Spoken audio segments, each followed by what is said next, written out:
Radio Days from 1987, directed by Woody Allen, starring Mia Farrow, Diane Wiest, Mike Starr. Uh, Gosh, what is the kid's name? I'm forgetting the main guy who plays him. Seth Green. Seth Green. Yep. So this, oh yeah, the log line. Sorry, I should read that just for folks who have not watched this movie.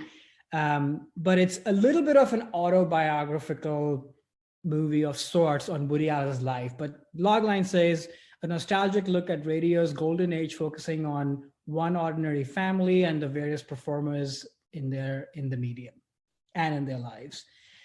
So I put this movie on the list, kind of referencing to what I was saying earlier about how humor is sort of part of day-to-day life, and it's humor is and laughter is in the mundane things that you do every day. And there's something about that quality that is captured so beautifully in this movie. And there's like a long lineage of movies of this kind that I love, from Albert Brooks to Mel Brooks, well, not so much Mel Brooks, but Albert Brooks, Noah Baumbach to some degree, Greta Gerwig, even Mike Nichols movies. But I think it all traces back for me to Woody Allen movies, because there is sort of this borderline thing of nervous wreck, paranoia, self-doubt, self-deprecation, but also something that's very real and mundane. Like the stakes are pretty low, but it just somehow feels very day-to-day. And I really gravitate towards that kind of humor. There are set pieces, yeah, but they are, again, very rooted in reality. So, and this is probably my favorite Woody Allen film for those reasons. I mean, there are other more sort of everlasting or perhaps more brilliant films or earth-shattering movies in terms of what they achieve, like Annie Hall and such. But I don't know, this is the movie that I watch the most often that he's made, probably also because he's not in it himself, which helps. Right. But I think a couple of things to kind of highlight here, which is, first of all, I think it's a very brilliant storytelling device of using radio programs and setting that in a certain time, because you can sort of go in and out of various radio stories that are happening in your life as you're listening to those programs, but also the stories that are being depicted in the radio program. So there's just such a great canvas that's offered and available. And I think he taps into it so beautifully. There's so many movies of this kind, like including French Dispatch from last year, which I really like, but it's too dense to actually parse this kind of anthology movie. And I think this is the way to do an anthology movie in my mind, where you weave in the anthology with sort of the storytelling device. But to highlight a few things, there's a great sort of tragic arc that's happening here of multiple people, some trending up and some trending down. So Diane V's character, Aunt B, who has this kind of through line of just being this tragic person who's always trying to find love. Mia Farrow's character, who's like a nobody and sort of scales to being somebody. And through these two arcs, you're seeing it from the point of view of this child who's looking at both of these people, and just mundane, silly things are happening in their family all along. And I don't know, I just find that super endearing. I love the juxtaposition of the sad moments and the funny moments, because that's again how life is. Like, this is one episode where they're listening to a program where this girl has fell into a well, and right before that moment, the whole house is in like a total ruckus, because the little boy has done something wrong, the father is running around him to beat him up, and it's sort of high energy and such. And then you cut to the radio program of the girl having fallen in the well. Then you find out that she's actually dead. And then you suddenly see the father is holding the son so tight because he's appreciative and just grateful that I have this great child in my life. And then right after that, they are off to something super silly and funny with the fish in the house, or the relatives during a Jewish holiday, one of them sort of going to the neighbor and eating all the stuff that you're not supposed to eat as a Jew. And that it's all happening within, a course of hours, which is, again, how life is. And I just love how the laughter and the sadness is kind of all woven through it. I don't think my childhood was anything like this, but in many ways, I don't know. When I watch this movie, I'm reminded of my own childhood, of just sitting around, eating stuff, making fun of each other, putting on a new album, dancing to it, literally me and my sister and my mother running around the house, making dance moves to whatever new song that's come out. So I don't know. This movie is sort of very close to my heart because it feels a little bit like my own growing up, which had a lot of joy and laughter, not specifically laugh out loud moments, some, but to me, this is about just the everyday funny moments of life. So yeah, that's Radio Days, number 2. So you said this is your favorite Woody Allen movie. When did you see this? I'm just curious. Yeah.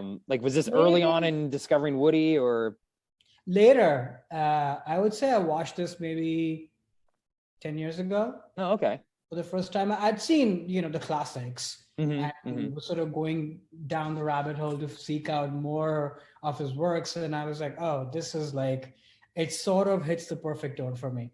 Interesting. Yeah. So I had never seen this movie before. I'll probably sound like a broken record over time to the listeners, but I have to always caveat, not a Woody Allen fan, never been a Woody Allen fan, not because of his personal life, putting that aside. As a comedian and an artist and a filmmaker, I've just never really liked him. So I've only seen the ones that you have to see, like Annie Hall, Manhattan, Bananas, like that, the bigger ones. So this is one that I'd heard of, but had never seen.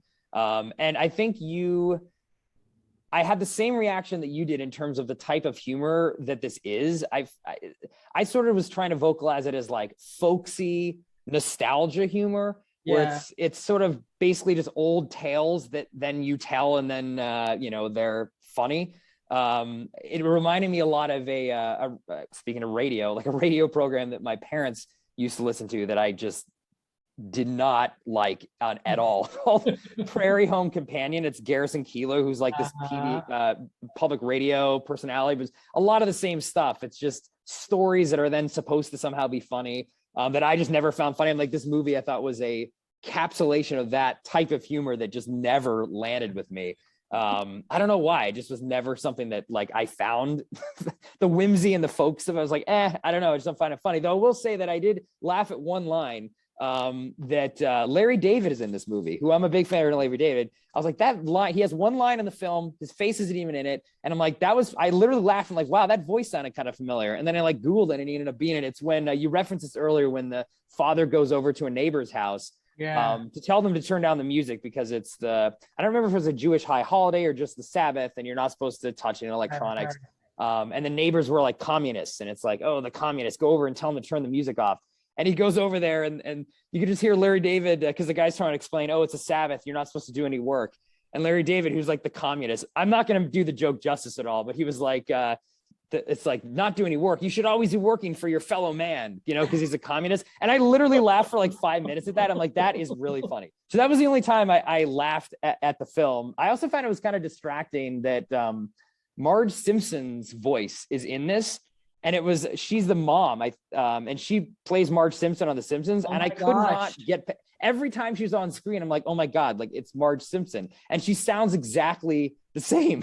It's not like she's putting a voice on The Simpsons. So I was like, whoa, this is like very weird seeing her, that would be very distracting. It was getting distracting. I would watch too much of Simpsons, so that doesn't strike me. But oh gosh, that would ruin it for me. I'm not even like a big Simpsons fan either, but it's just like that's so much in the zeitgeist. But like with the film overall, I do think it is a perfect expression of that genre, that like folksy humor, whimsical humor genre.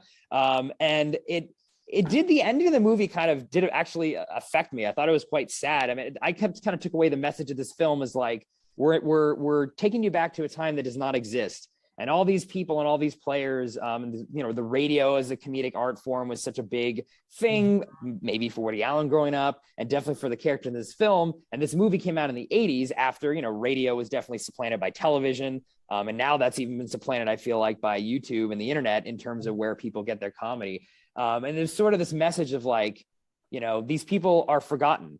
And he's trying to like say, no, let's remember these people that are now completely forgotten by time. And I was even thinking in a meta sense, like this movie too, you know, with it not being one of his major works, with Woody Allen becoming more problematic over time for various reasons, this film is almost going to be, in a sense, kind of forgotten. And it felt sad. It's like, as we're all going to be forgotten in a way. Yeah. I'm not to make our humor episode a little bit sad, but it's like, you know, everything returns to dust in the end. And I felt, you know, that was what all of a sudden got me in this movie, the very like last 5 minutes when he sort of makes that point, which I think the movie was trying to say that the whole time. Then right at the end, he's like, oh, you know, and I just want to, you know, send these people off who are now going to be forgotten forever.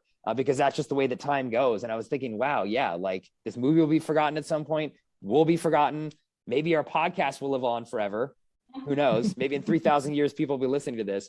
But yeah, I thought that was poignant. I will say like that actually kind of affected me emotionally. But yeah, overall, this movie had one laugh and I didn't really take to it very much, but you know, it wasn't boring.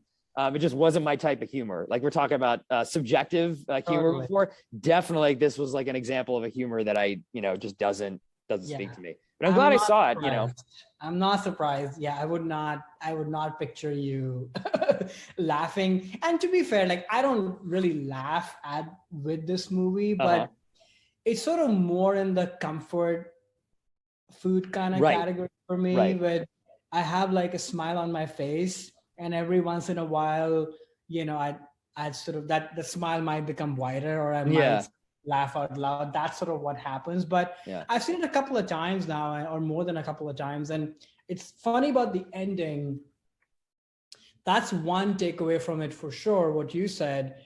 To me, the takeaway is also, because I don't know, I am a bit of a nostalgic person, like nostalgia does work on me. So to me, it lands in a different poignant way, which is to remember the simpler times, if you will. You know, the time that I was talking about me and my sister and my mom running around at home. When I think about that, I'm transported to a joyous place instantly, which is not to say that you don't look ahead. You shouldn't, I'm not saying hang on to the past, but I don't know.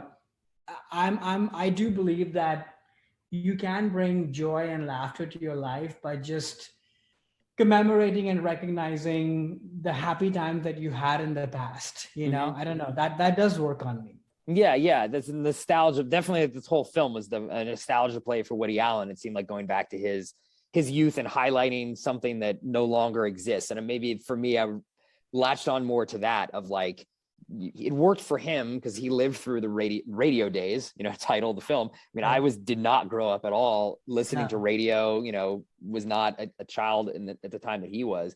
But so it made me did think about my own, like you were saying, sort of my own childhood, even though that's gone and you can never get it back. And all you have is the memories. Then when you pass on, then those are even gone. Which is kind of the darker tone that I got from the very end of the movie. But it did. I was like, wow, like that actually affected me. Because it was funny throughout the whole rest of the film, like, I don't care about this. Like, I don't have nostalgia for this. Like, so nothing, all this rings hollow.